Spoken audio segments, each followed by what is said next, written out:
There were a couple of different kinds of phone calls. Some were pleasant, like the calls from an old friend checking in on you. Some were unforgettable, like the FaceTimes that showed off engagement rings or baby bumps. Then there were the bad calls.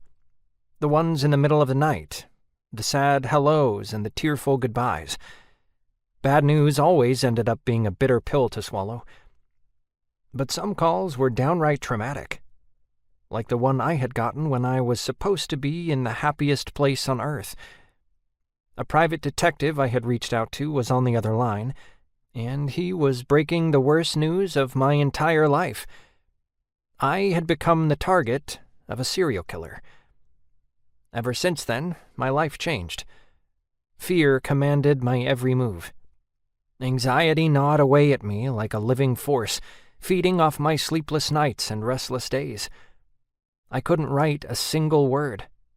And for an author staring down the barrel of a hard deadline for a book he'd barely even started, that was the stuff of nightmares. And I was living it. I must have walked under 5 ladders, broken 10 mirrors, and crossed 13 black cats, because I felt like the unluckiest man in the world.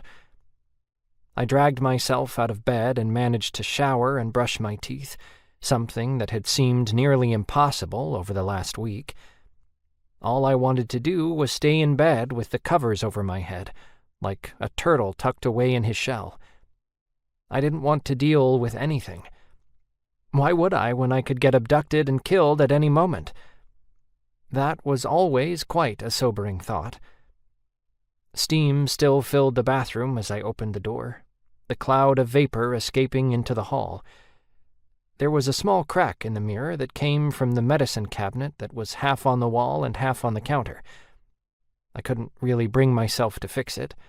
Not that I was ever a handyman in the first place. I didn't even want to call someone to fix it. In fact, I didn't want to make or receive a single phone call for the rest of my possibly short life. If it was important, then they could send an email.